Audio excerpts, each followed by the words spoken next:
बिस्मिल्लाहिर्रहमानिर्रहीम। अस्सलाम वालेकुम। आज 29 मार्च है और दिन है जुमे का। कहा जाता है कि कुफ्र टूटा खुदा खुदा करके, वही हुआ है तहरीक इंसाफ के अंदर। बिलाखिर तहरीक इंसाफ के अंदर से एक बड़ी खबर सामने आई है 6 जजेस के ख़त के मामले पर। पीटीआई जिनकी तरफ से रद्दअमल बड़ा होम्योपैथिक था और नज़र ये आ रहा था कि पीटीआई की लीडरशिप या तो कमज़ोर है, कंप्रोमाइज़ है, नाअहल है, निकम्मी है, जो भी है, लेकिन वो चीज़ें नहीं हो रही थी। लेकिन बिलाखिर एक बड़ी तगड़ी कमेटी बनाई गई है। सूरत-ए-हाल मैं आपके सामने रखता हूँ। बड़ा ऐलान जो है वो कर दिया गया है और अब ये एक उम्मीद है कि ये कमेटी बड़ी एक जानदार कमेटी है और लगता यह है कि अब चीज़ें उस तरफ जाएंगी क्योंकि बड़ा ऐलान भी कर दिया गया है। पहले बात करते हैं कि शहबाज गिल साहब ने कल एक ट्वीट किया और वो ट्वीट था उनका, वो कहते हैं कि मैं आपसे कुछ देर में कोर कमेटी में दर्जा झेल गुजारिशात रखने जा रहा हूँ।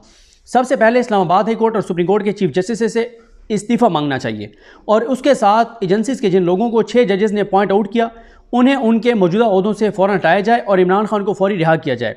उसके बाद उन्होंने कहा कि मैं एक तहरीक पेश करूँगा कि इस काम को सिर्फ वकीलों पर ना छोड़ा जाए। वकील इसको लीड करते नज़र नहीं आ रहे। सियासी लीडरशिप, तमाम MNAs, MPs और सेनेटर्स और तमाम टिकट होल्डर्स हर एहतजाज में मौजूद हों और लीड करें। नंबर 2, हर रोज़ सुप्रीम कोर्ट के सामने एहतजाज हो जिसमें तमाम बड़े वकला PTI के तमाम बड़े वकला तशरीफ़ लाएँ और साथ साथ सारे के सारे MNAs और senators, ticket holders supreme court के सामने मौजूद हों। जो ना आए उससे पूछ गुछ की जाए।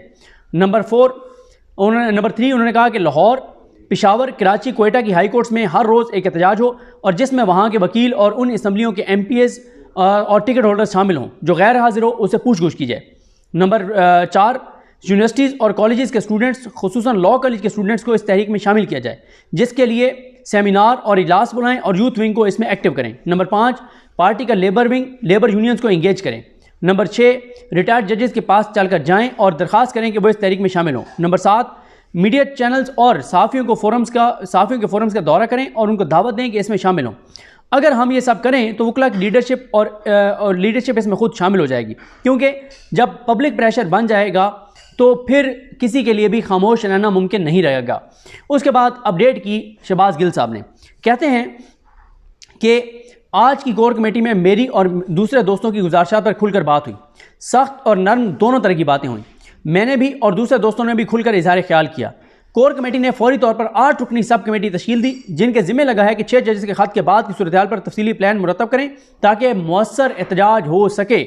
सब कमेटी में दर्ज झेल मेंबर हैं सलमान अकरम राजा, ज़बरदस्त नाम, बड़ा नाम और लीगल, ज़ाहिर है वो एक हिकमत अमली बताएंगे, ब्रिगेडियर मुसद्दिक अब्बासी साहब, इमरान खान के बाएतमाद साथी, डॉक्टर शहबाज गिल खुद जो इस सारी चीज़ को लीड कर रहे हैं, जिनके शोर शराबे पे, जिनके पॉइंट ऑफ करने पे और बताया जाता है कि कोर कमेटी में काफ़ी लेदे हुई है। और ये जो PTI की कमज़ोर और नाअहल निकम्मी लीडरशिप है, काफ़ी उनको सख्त सवालों का जो है वो निशाना बनाया गया है, उनको सख्त सवालों का सामना करना पड़ा है और उनको कहा गया है जो कमज़ोर और कंप्रोमाइज़ लीडर्स हैं कि डरें उस वक्त से जब कारकुनान आपके गिरबान से पकड़ के और आपको घसीटें और आपसे जवाब लें कि तुमने हमारे मैंडेट पर क्या किया है, हम लोग कुर्बानियाँ दें और तुम लोग डीलें करो, तुम लोग फ़ायदे उठाओ। तो डरो उस वक्त से जब कारकुनान तुम्हें गिरबान से पकड़ के तुमसे सवाल करें। अगर नहीं कर सकते तो उन्हें छोड़ दो। बहुत सख्त जो है वो उनसे सवालों के जो है वो बहुत से सख्त सवालात हुए हैं। उसके बाद जो नाम है शहबाज गिल साहब के बाद खालिद खुर्शीद साहब, ज़बरदस्त नाम खालिद खुर्शीद साहब, जिन्होंने इमरान खान से वफा करते हुए उनकी वजारत आला चली गई GB की। उसके बाद उनके ख़ानदान के साथ हुआ, उनकी फैमिली के साथ जो कुछ हुआ, उनके अपने साथ जो कुछ हुआ, वो नाकाबिले बयान है जो कुछ उनके साथ किया गया है। लेकिन खालिद खुर्शीद साहब ज़बरदस्त नाम है और मैं आपको बताऊं कि जो इस कमेटी में जो नाम है, मुझसे अगर आप पूछें कि जो 2-3 लोग सबसे ज़्यादा एक्टिव होंगे इस कमेटी में से पाकिस्तान के अंदर, उनमें से एक जो हैं वो खालिद खुर्शीद साहब होंगे। और आप देखेंगे कि वो कैसे एजिटेशन करते हैं, कितने लोग वो निकालते हैं और बड़ी उनकी रिस्पेक्ट है लोगों के अंदर, क्योंकि उन्होंने बहुत ज़्यादा कुर्बानियाँ दी हैं खालिद खुर्शीद साहब ने। उसके बाद और खालिद खुर्शीद साहब का ये भी आपको बता दूं कि खालिद खुर्शीद साहब जो हैं वो भरपूर इस बात के हामी हैं कि हमें एजिटेशन करनी चाहिए और हमें सवाल उठाने चाहिए, हमें बात करनी चाहिए।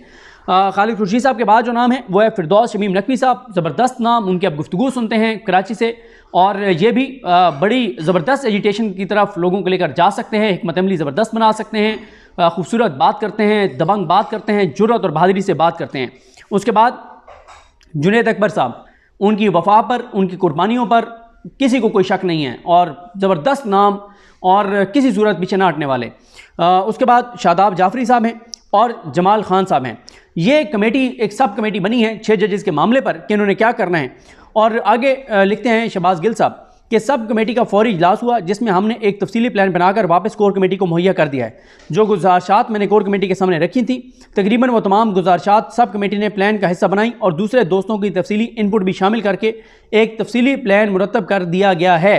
अब इंशाअल्लाह उम्मीद करते हैं कि इस प्लान पर भरपूर तरीके से अमल होगा। इसके बाद ट्वीट आया है नईम हैदर पंजोता साहब का। नईम हैदर पंजोता जिन्होंने तशद्दुद बर्दाश्त किया, जिन्होंने इमरान खान को जिस दिन गिरफ्तार किया गया था, इनको सर में चोट लगी थी और ये इनके सर में खून बह रहा था, उसके बावजूद ये कोर्ट में मौजूद रहे और इन्होंने बड़ी कुर्बानियाँ दी हैं।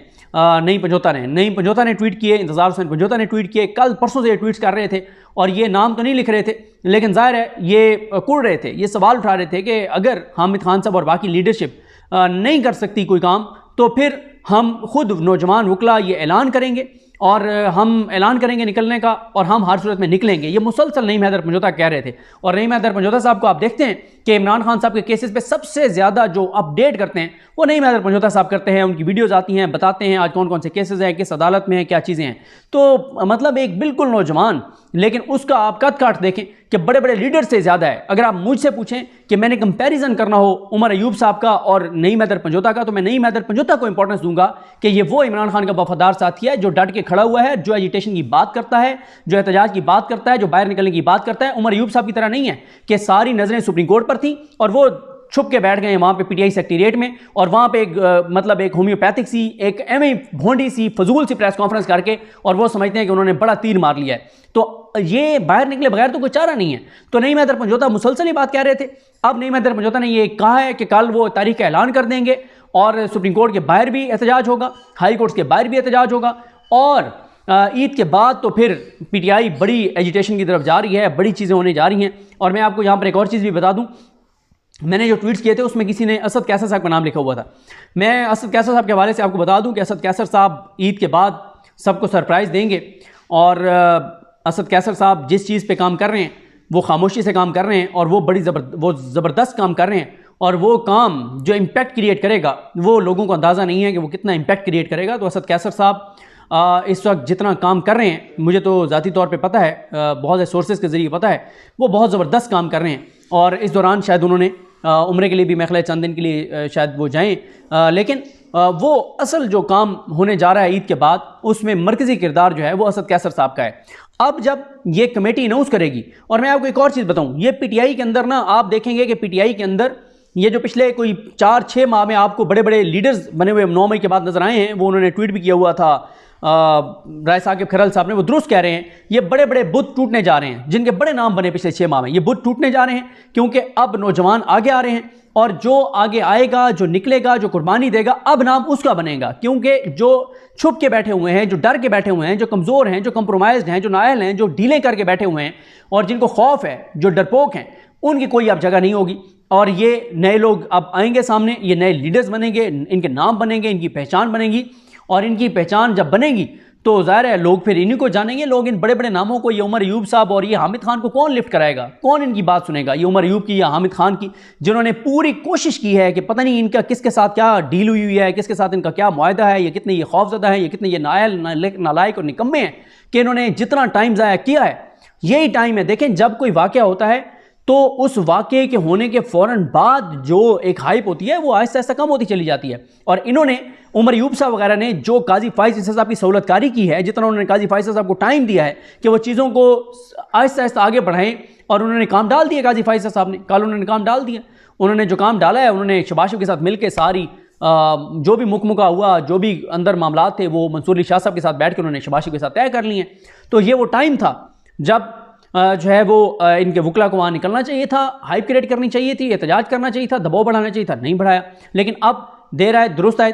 अब जो है, जो मैं देख रहा हूँ जिस तरह से लोग इनके ऊपर फट पड़े हैं, और लोगों के सब्र का पैमाना लबरेज हो गया, पीटीआई के अंदर लोगों के सब्र का पैमाना लबरेज हो गया। अब मैं आपको बता दूं कि अब अगर उमर अयूब साहब और जो डीलिंग करके बैठे हुए हैं, अब जो इस रास्ते में रुकावट बनने की कोशिश करेगा, तो ये एक ऐसा सैलाब होगा जो इन लोगों को भी बहा के ले जाएगा, जो डीलिंग करके बैठे हुए हैं, जो खौफजदा लोग हैं, डीलिंग करके बैठे हैं, कंप्रोमाइज लोग हैं, इनको भी ये सैलाब बहा के ले जाएगा।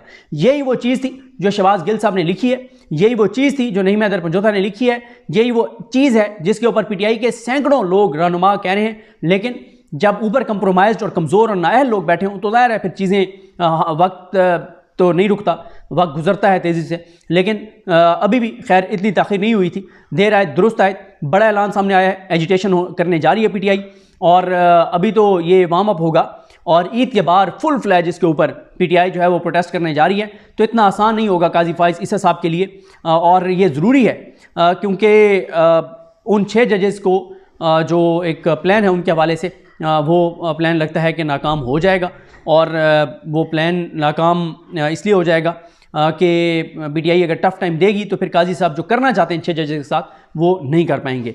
ये सूरत हाल है, ये एक अपडेट है। मैंने कहा जहां हम तनकीद कर रहे थे वहाँ पे जो एक बड़ी डेवलपमेंट हुई है, मैंने सोचा कि उससे आपको आगाह करूँ, और ये एक बड़ा ऐलान है और अब चीज़ें तेज़ी से आगे बढ़ेंगी और ज़्यादा जो इसमें शिद्दत आएगी वो ईद के बाद आएगी। अभी ये मैच शुरू हो जाएगा। मुझे अपनी दुआ में याद रखें। अल्लाह के नाम सबका हामी नासरो।